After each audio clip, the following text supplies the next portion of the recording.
Okay. So, in the last lectures or the last couple of lectures, what we saw were designing of basic controller or compensating elements. The basic elements were a proportional element, a derivative element, an integral element, or a combination of proportional and a derivative, or a proportional and integral control, or a combination of all of these three elements. And through some problems we saw, well, when can we add a PI, when can we not add a PI, what are the effects of adding just a proportional controller, what are the effects of adding just a derivative controller, and so on. And those problems gave us little idea of what happens actually when we try to design controllers. Do we do it blindly without worrying about stability or not, is what PI controller asks us to be careful of, right. The derivative control we saw aids us in the transient response of the system in case when a proportional control is not good enough to stabilize my system. Okay. So, what we will do here is to do a little further more analysis of those components. Okay. So, what we did so far is, well, just to sum up. So, we had a proportional element, a derivative element, and an integral element. The standard thing is just to be the objective being to track a certain reference at the output. So, well, proportional controller, it's well, what we saw was it very simple to implement, but it may not be able to meet some specifications. Sometimes it is not even good enough to stabilize the system.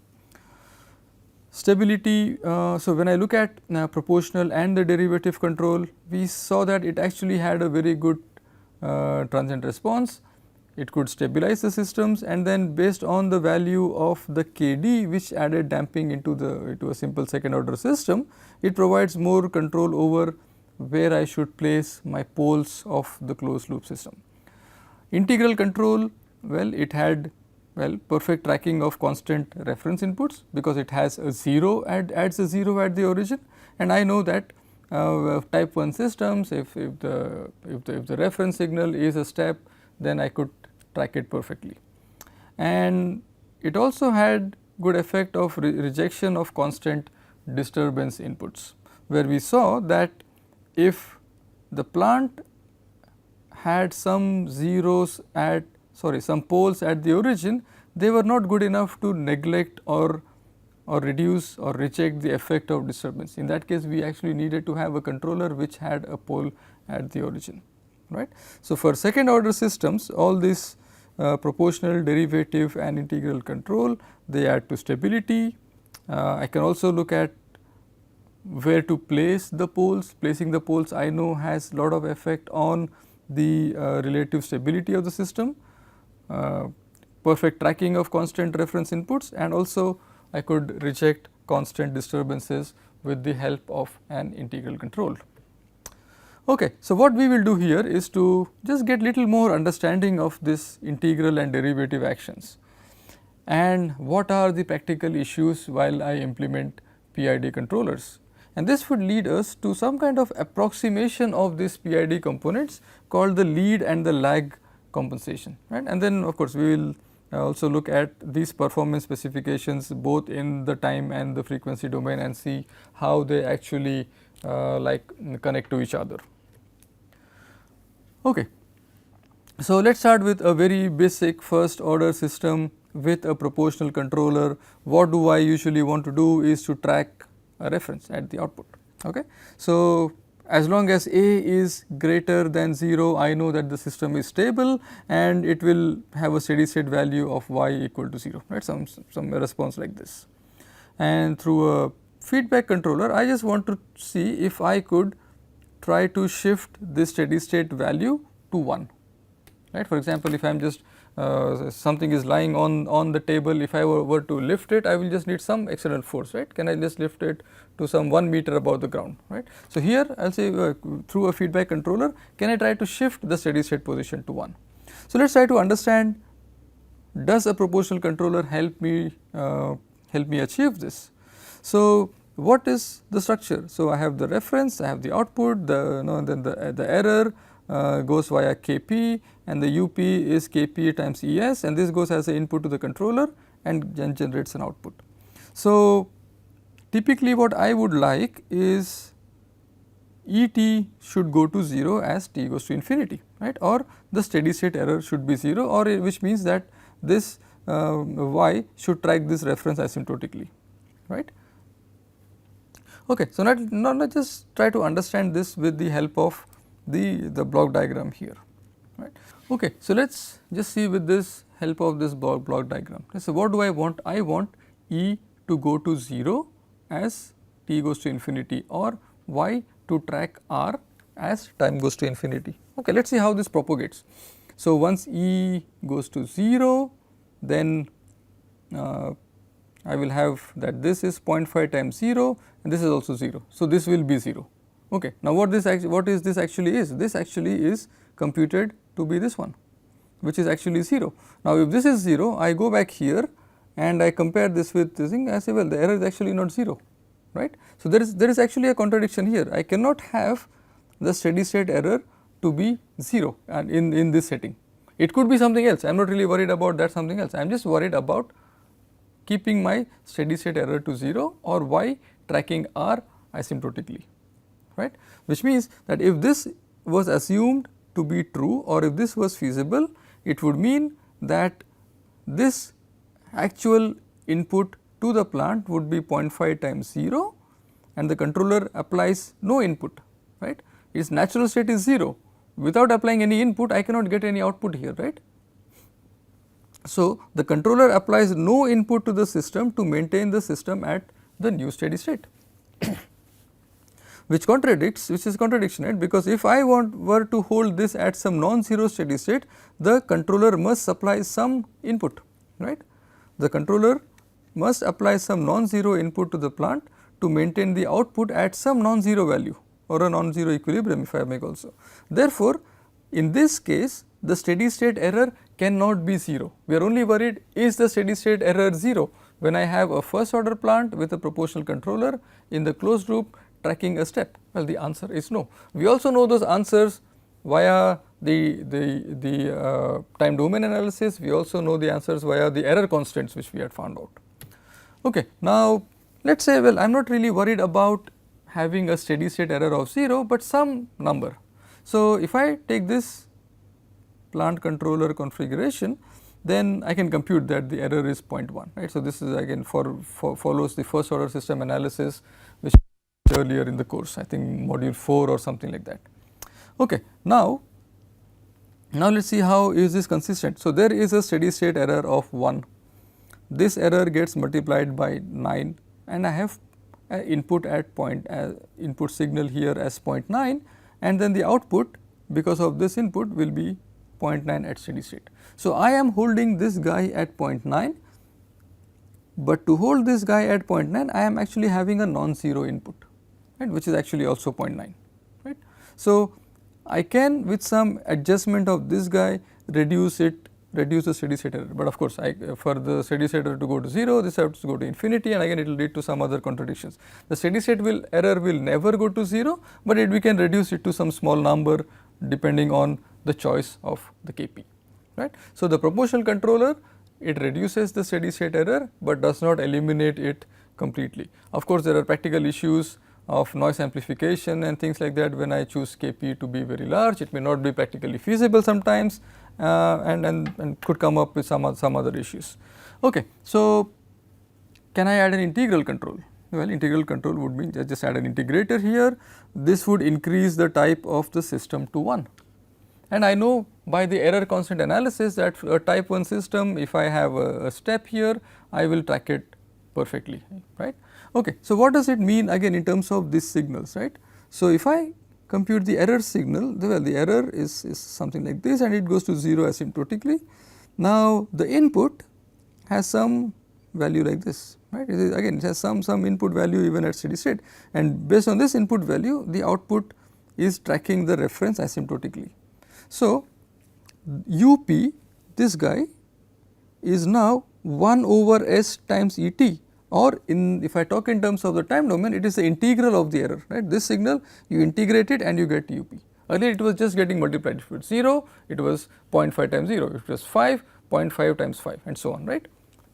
So, the controller input is now the integral of the error signal, right, And when I do this, what I also observe is the controller output is non-zero. See, it's always non-zero. So, there are some points here the error goes to 0, error goes to 0 and whatever, but the control input is non-zero even though the error has gone to 0, right. Similarly, I could also show, we also did this in some problems earlier, that when there is a constant disturbance which could possibly come from here, the error due to disturbance accumulates and it is used to reject the effect of disturbance. Okay. So, in this case the output of the controller is the integral of the error. Okay. So, the controller output, which is the input to the plant, right, this guy is non-zero even though the error has gone to 0. You can see this here, right, here the error has gone to 0, the input to the plant is non-zero, right, and then for as it goes to 0 there is still some steady state value for the input, right. Similar analysis I could also do for the disturbance rejection, as we had seen in some problems earlier. Okay. So, is that all? Is life now easy that just add an integrator and then steady state errors are gone? Well, it also comes with its own set of rules. So, what are the important points to observe when I have plant with integrators? When the plant already has an integrator, the integral control may not be necessary for steady state error, that we had also seen in the problems earlier, that I had a second order system, it was tracking a step signal perfectly asymptotically, right. So, and we also saw that the integrator in the plant does not help in disturbance rejection, right, and therefore, for this kind of scenarios I would need to have integral control via the compensator or the controller. Now, second thing is called the integral wind up phenomena. Now, this is a very practical issue, right. So, first is, well, these guys are not always stable, right. I have a pole at the origin, right, and if it could at best be marginally stable, right. And then not only that, when there is a limit on the actuation capability, let us say my actuation signal is some kind of force, right, which I cannot just apply infinite force, right. If I just buy an equipment which could give me some force, it is bounded by above and below by some values, right. And that phenomena is usually called as the actuator saturation, right. So, in this case, well, this is my controller input. So, this so the input to the controller from the error, it goes via this, and this UP is now has to go through some function like this, because my control action or my actuator has a limit here which does not allow the input force or the input voltage to go beyond a certain value. So, what happens here is that I may need, if I just roughly draw a graph, I may need an input which is somewhere here or an input which is somewhere here to drive the error to 0 or to meet some performance specifications and so on. But well, my controller via this actuator could just give me maybe 4 volts even though I need 10 volts, right. So, in this case what happens is that the integral, so there will be of course an error. So, I need 10 volts, but all I am getting is 4 volts. The error will still keep on accumulating and then the output could go to very large values, right. So, it does not really work in cases where I have some kind of an of a limitation in my actuator capabilities. So, that also I need to be careful of, right. Okay. We will not really discuss on how these kind of situations will be handled in practice, right, but it is good to know that it just that the integral control action, even though it looks extremely beautiful, it looks very simple, just 1 over S, it eliminates lots of steady state errors, it rejects disturbances, but it comes with two of these this not really drawbacks, but some things which we should be careful of while we are designing a system. Okay. Also, what we could observe is that an integral control leads to sluggish closed loop response for a first order system. Okay. What does this mean? Let us just take a normal proportional controller and a plant as 1 over S plus 3. The root locus will tell me that as k increases, this guy just runs away to infinity. Okay. Now, if I add an integral control, which means I am adding a pole at the origin, then my root locus is like somewhere here, right, here and here. So, I am actually having my dominant, say for a larger value of k, I am somewhere here. If I just put the same value of k here, I might just end up somewhere here. Okay. So, this means that for that value of k, where my pole without the integral action was say at -12 or -10 or somewhere in between, this response is faster than just having a poles or this complex poles at -1.5 plus minus j something, right, which means the response has become sluggish, which means my poles, or what I would now define as the dominant poles, are now closer to the origin, and that might, so here the systems might be oscillatory, here they are not oscillatory. Okay. So, and then if I look at higher order plants, they may lead to instability, as we had seen in the problems, right. So, we just had some cases where I just had j s square plus something times s plus 1, right. We had some constants here, right, and no matter what the values of the constants were, this system is always unstable, right. Okay. Now, what about the proportional plus derivative control action? The input to the plant now in terms of looks Kp plus Kds times Es, Kp times Et plus Kd times the derivative of the error, right. So, what we had seen earlier in the first lecture of this module was that a derivative control not only acts on the error, but also on the rate of change of the error, which improves the relative stability, right. So, we are adding a 0 to the open loop transfer function in the left half plane, and this 0 has the effect of pulling the root locus to the left, right, away from the imaginary axis in the stable region.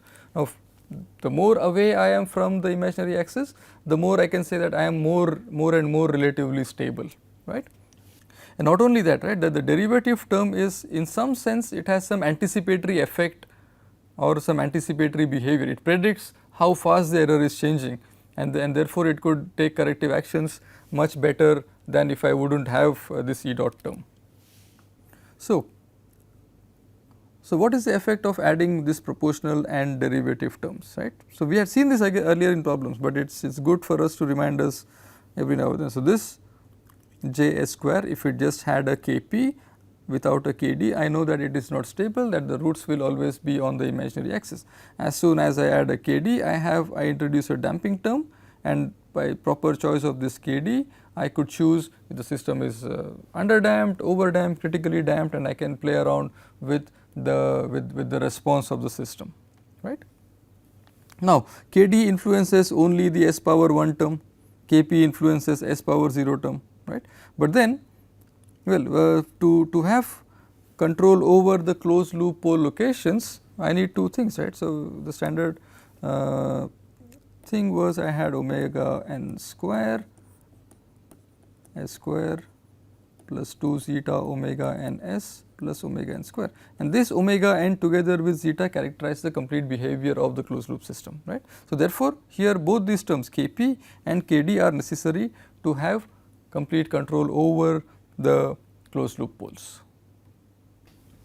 Okay. So, in the previous slides we had said that, well, the derivatives term is in some sense anticipatory or predictive, it can predict what is going to happen in the future, and these systems we called as non-causal systems. Moreover, while defining transfer functions, we said, or we defined a proper transfer function in such a way that the number of poles should be equal to the number of zeros, or the number of poles should be greater than the number of zeros. If the number of zeros were greater than the number of poles, as in this case there is 1 0 and no pole, these were improper transfer functions, and I could not realize or I would not be able to realize them in practice, right. Or I cannot just go to the market or say Amazon.com and say, well, I am looking for a derivative control. No, that will not happen, right. And okay, amplification of noise. When I am looking at a derivative component here and say I have first like very high frequency noise, the effect of the derivative could be very bad in terms of the amplification of the noise, right. So, the derivative term acts on the rate of the error, right, and therefore, its output is highly susceptible to noise if it is changing or in a high frequency, and these noises can come either through the measurement sensors or through the reference signal itself. Okay. So, just for practical purposes, sometimes it is good for us to add the derivative control in the feedback loop if I have a low noise sensor, right. So, I can then I can reduce the effect of noise which are emanating through this, right. So, in this case the noisy reference signal gets filtered before or it gets filtered in the forward path before encountering the differentiator. It does not, the noisy signal does not really affect or encounter the differentiator, right. But of course, I still have to take care of the noise which is coming from y of s. That is a bit of a trade off here, but just some issues which we have to be careful of while dealing with these things in practice. Okay. So, the point is now, well, I have this derivative controller, I design nice properties, and I also told you that I cannot buy it in the market. Well, okay, so what do I do? Well, can I make an approximation? So, to address both issues, and I will tell you why I am addressing actually both of these issues, amplification of noise, and I can also take care of this non-causality. To address both these issues, I have an approximation of a PD controller now, right. So, in such a way that so I just, if you see here, I am just taking KDS, which is the actual derivative term, and I am adding a pole here, okay, and I do this S over P just to maintain the DC gain. Okay. So, TDS is causal, I have one pole 1 0, okay. Now, and as P goes to infinity, TD goes to KDS and we recover the original derivative controller again, which is non-causal, okay. So, what does this guy do? 1 over S over P plus 1, this acts as a low pass filter, right, as we saw in that the frequency response, well, would go something like this, right, and you have some kind of bandwidth, right, a cutoff frequency as we had called. So, this multiplicative term acts as a low pass filter and eliminates high frequency content before passing through the differentiator, right, and usually noise is a high frequency signal. So, if I just add a additional pole here, that will take care of the high frequency signals, right. And of course, again as P goes to infinity, we have an all pass filter and we get back a pure differentiator. So, I have done two things here. I have made this guy to be causal or a realizable transfer function. Okay, it still comes with its own set of it is still not done. And what we also saw is that I can place the poles further away from the origin. So, in one of the earlier lectures, we saw what is the effect of adding a pole to a transfer function, what is the effect of adding a 0 to a transfer function. If I add poles to further to the left, then the effect becomes small and small, right. So, I can smartly choose the location of poles such that the effect is like a derivative controller, it is causal, and it also eliminates this the issues related to amplification of noise, right. Okay. Now, this brings us to some kind of approximation of these PID controllers, which are in text referred to as lead and lag compensation. Okay. Now, let us start with a lag compensation, which essentially is an approximation of a proportional plus integral controller. A PI controller, well, I know, provides perfect tracking for constant reference inputs and helps in rejecting constant external disturbances. We have said this repeatedly, we will keep saying this over and over, right. Of course, this is not by itself stable, it has a pole at the origin, and so therefore, well, it is not a stable system. And we also saw we have this integral wind up property, and also in some cases we had seen for higher order plants that it can actually destabilize the closed loop system. I add an integrator and I do the math, it says steady state error is 0, but say hold on, the system is actually unstable, you cannot apply the final value theorem blindly, right. So, now let me say take a condition where small steady state errors are acceptable, right. In that case, a perfect tracking may not be necessary, right. If I look at the cricket ball, I do this and it goes to, no, I do this, right, and it goes to the DRS, it is okay, right, even if the ball is hitting the stumps and if the margin of error is say 0.01 millimeter, I am okay with that, right, it will still be the umpires call 3 reds or 3 greens and all those drama which adds up while we are watching cricket these days, right. In that case some small steady state errors are acceptable, right. Okay. Now these things leads us to the following approximation of a PI controller. So we start with the ideal one, which is Kp plus Ki over S, that is Ki over Kp plus S, but I just add not a pole at the origin, but very close to the origin, could be as much as 0.01, right, with P being very close to 0. Now the design procedure, we will see how close to 0 it should be, right. So and further, well, this now looks like a gain K, a 0 and a pole in such a way that the pole is very close to the origin and some 0, right. This we will see how to design this, right, where K is Kp and Z is Ki over Kp, right. So the approximation of Pi, which is a lag compensator, what does it do? Instead of having a pole at the origin and see, this was a pole at the origin, a 0 on the left half plane. Now we have a pole and 0 both in the left half plane, right, and it is a stable controller, right, Z is less than 0, P is less than 0, it is always stable, and this approximation is called a lag compensator. Now we may ask ourselves, well, you are actually playing around too much with the system, right, you are teaching us something, but then you are approximating. Now we will see, is the effect of this approximation disastrous or is this good enough? Okay. So again we will start with the first order plant. I have this PI controller and the static position error, all this I do the error and I say, well, because of this integral action the steady state error goes to 0. Okay. Now consider the same plant with a lag compensator. This was the ideal one, right, which we said has very good properties in addition to some not very good properties too. Now if I do this K S plus Z S plus P and I pass it through my plant, I do all the error analysis, and what I get is that the steady state error is 1 over 1 plus K Z over P. This P is very small, 0.001 or 0.01, and say this, so based on these choices I can make this error as close to 0 as possible, right. Right. So this is not equal to 0, but this is, well, as close to 0 as possible, right. So that would be the objective, right. Okay. The steady state error will not be 0 with a lag compensator, right. However, what is in my control? I can have K, I have Z and I have P, and I can make this as large as possible to achieve as smaller errors as possible. Okay. Now what is the effect of adding the lag compensator on the root locus? Okay. So let me start with a plant. This is kind of fairly good looking. I have 2 poles and there is no 0, so everybody goes to infinity, and just by adding a proportional controller, well, I see the red line, right.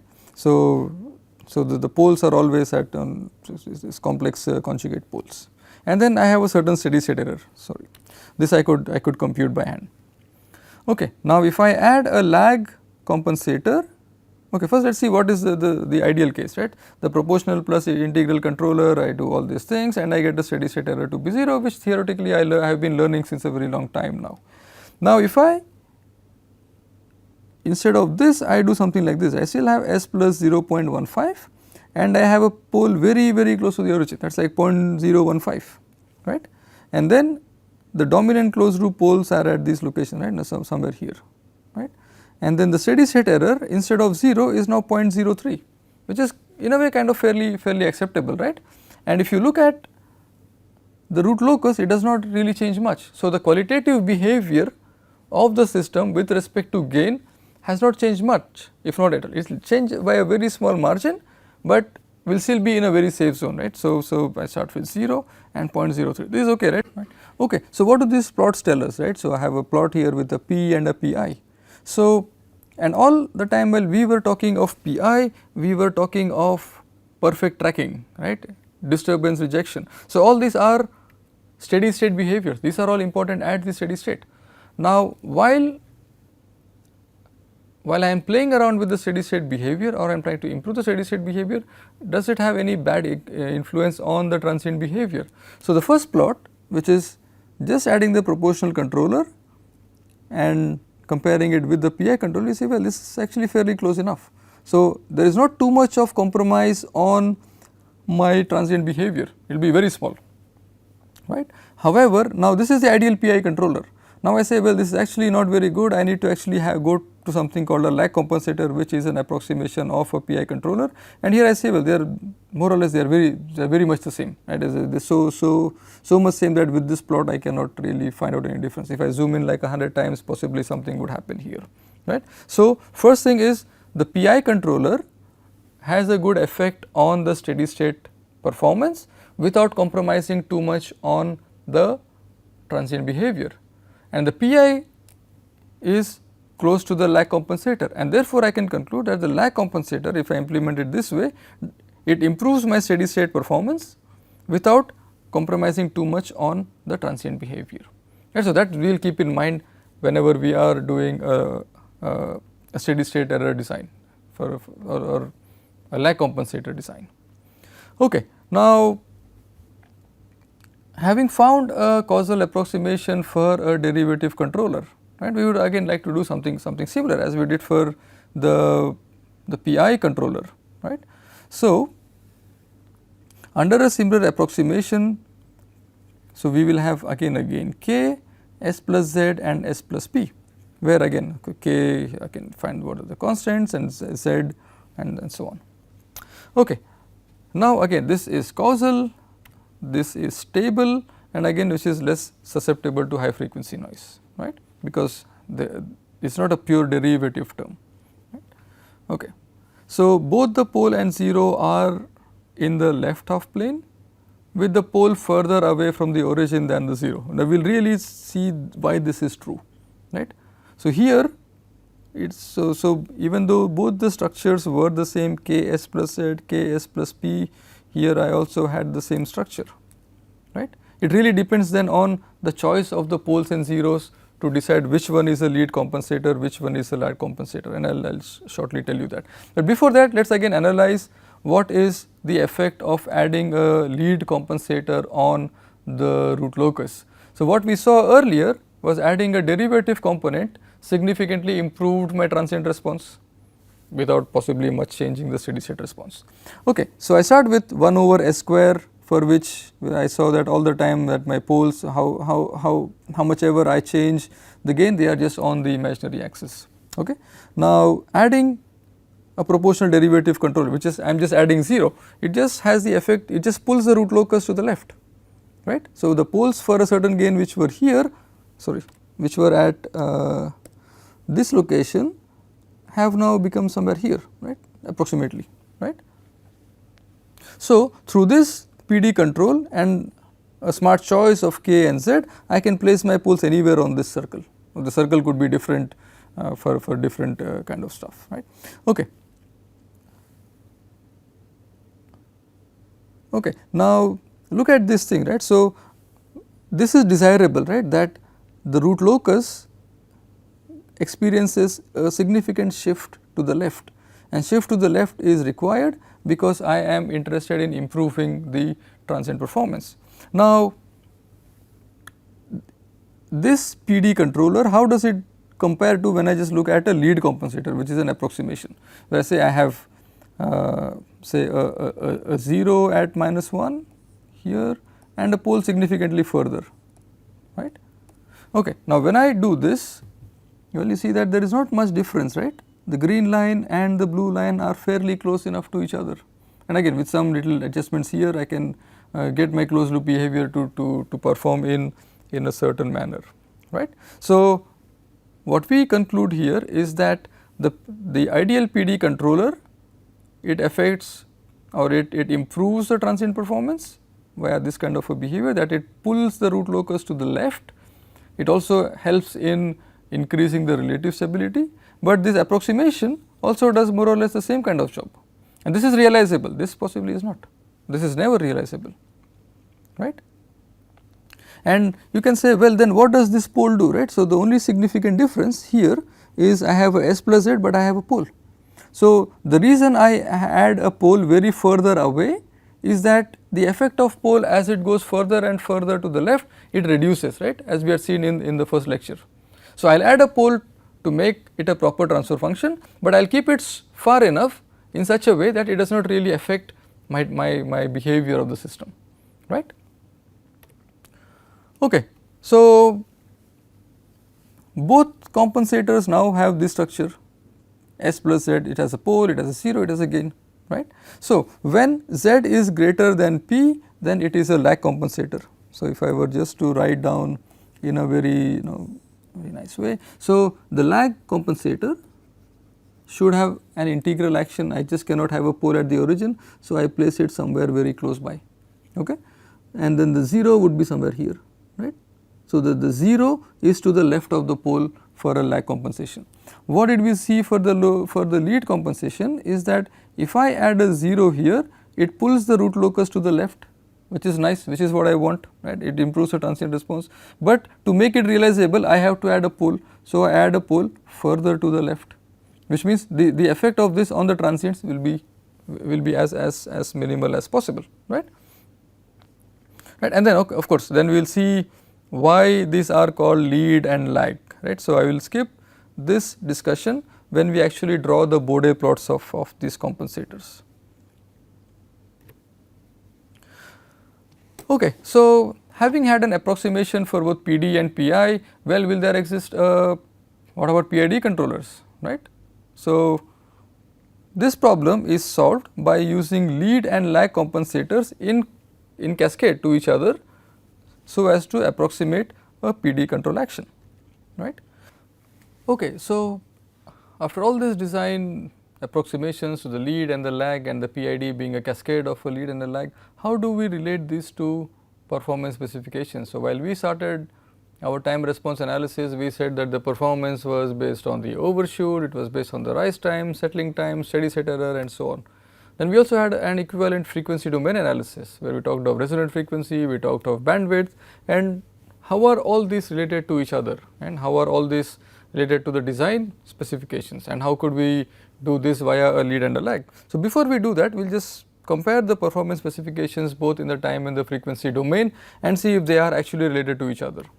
So, what we have done so far is found the description and specification of the closed loop in terms of the overshoot, as I said, the rise time, settling time, steady state error, and these were very nice to visualize, right. And this actually came across as finding all this were like second order system analysis, right. So, all these were nice when you say, well, there are several poles in the system, but if there is a dominant second order pole and maybe all other guys lying further to the left, or maybe some zeros here, zeros here. So, this is what dictated my behavior of the closed loop system, right. So, all those analysis could be just made based on these dominant closed loop systems, right. So, however, we did not really talk much of relative stability, noise rejection, and these were nicer to understand in the frequency domain in terms of what we saw when I actually add integral component or a pole in my what was that, the lead compensator. It had a good effect, it had two good effects. One was it made the derivative controller look a little more realizable. It also had the effect of attenuation of high frequency signals, which are essentially the noise signals, right.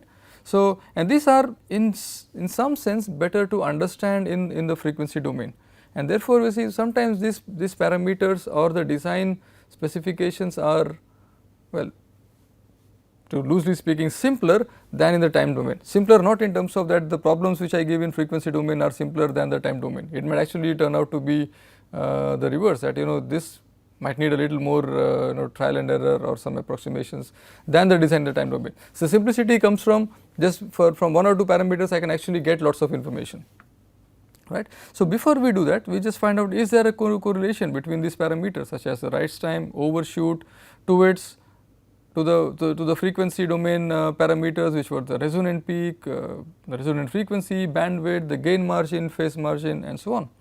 Again, all our analysis for obvious reasons of the dominant pole behavior was, or we try to find this correlation for second order systems, right. This correlation holds very nicely when the closed loop system has a pair of dominant poles, right. And for higher order systems where there is possibly no concept of this domination pole, we may have to do some better simulations to achieve other results. But for our analysis purpose, we just restrict ourselves to the dominant poles, and that also gives us lots of rich information. Okay. So, starting with a second order system, I know all these formulas now, well, possibly by heart, right. So, peak overshoot, have the settling time, the rise time, and I have this error constants Kp, Kv, Ka, and so on, right. And at the same time, I also have, if I have a frequency response like this is a Bode diagram of a typical second order transfer function. I will have a resonant peak. So, this is the resonant peak occurring at some resonant frequency, and these formulas we derived earlier. It will also have a bandwidth, right, this one of, okay, this is a ugly looking expression, but I will just quickly tell you how to do it by hand. So, I start with a second order system which is omega n square plus s square plus twice zeta omega n s plus omega n square. Okay. Then I do the sinusoidal version of it, that T of j omega is omega n square over minus omega square omega n square plus 2 j 2 zeta omega, and then this s will be j omega. So, I will have another omega n. So, when I define the bandwidth, I look at this thing, right. So, at which the magnitude is about 0.7 times the magnitude at here. Okay. So, the magnitude of this guy T of j omega is 1 over square root 1 minus u square whole square plus 4 zeta square u square, okay, where u I had defined earlier also to be omega over omega n, right. So, first is how do you define the bandwidth or even the cutoff frequency, right. So, this is the frequency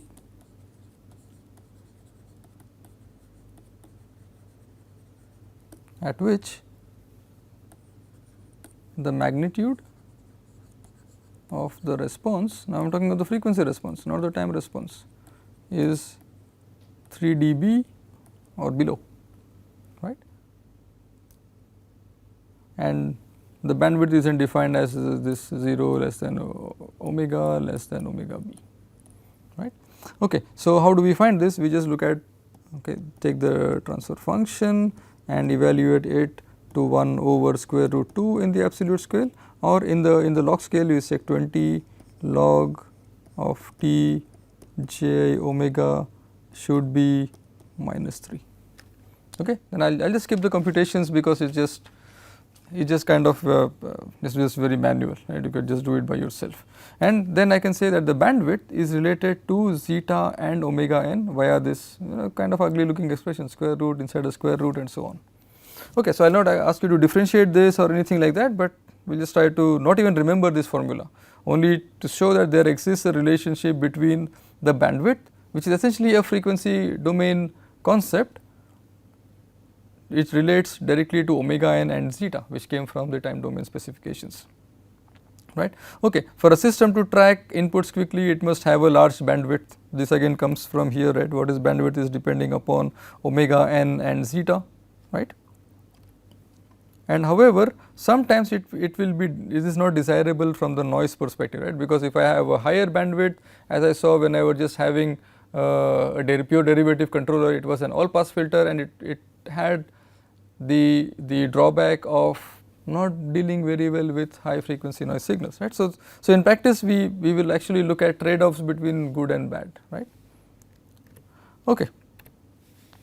Now, the MR or the resonant peak, it depends only on zeta, so somewhere here, and then you also have the formula for the resonant frequency. So, in this case, well, it has an exact correlation with MP. If I just draw MR, so look at these two formulas, right? They are kind of quite nice. So, MR is directly depending on, sorry, MP, the peak overshoot in the time domain specifications is directly depending on zeta, nothing else. Similarly, the MR also has a relation. So, if I find an MR here which gives me a value, I could correspondingly find a value for MP. Right. Now, can I do it all the time? Well, let us just see that, right. The resonant peak only exists for these frequencies, right, and therefore, whenever I look at the correlation between MP and MC, just from here till here, right, from till I reach this 0.707, that is just because of this guy over here. Okay. So, for this guys, well, I can just see that there is a direct correlation between MP and MR. Okay. Of course, this is not defined for zeta equal to 0, right. And then, okay, this is really too much of a concern, not really, because the peak overshoot for zeta being greater than 1 over square root 2 is very small, right. So, for a given zeta, either the bandwidth or the resonant frequency can be used to specify omega n via this guys. Given this guy, I can compute these things, right. Okay. And therefore, the bandwidth and the resonant frequency influence the rise time in the step response. And of course, I can just based on the formula for the rise time, I can compute when will how is this related to the bandwidth or WR. Larger the bandwidth, smaller is the rise time, and so on, could just be computed by just looking at these expressions here, right. So, this is my bandwidth and this one. Okay. So, the aim is not to introduce you to complex formulas which are difficult to derive and even words to by heart, but just to show that there actually exists a good relation between the time and the frequency domain things. And in your end-sem exam, whenever you take, or if you take this, I will give you all the formulas which are required for you. So, you do not really need to memorize formulas, you just need to know how approximately each of the formula looks like. Okay. So, what can we conclude based on all these things, right, that exact correlation holds for second order system between the time and the frequency domain specifications.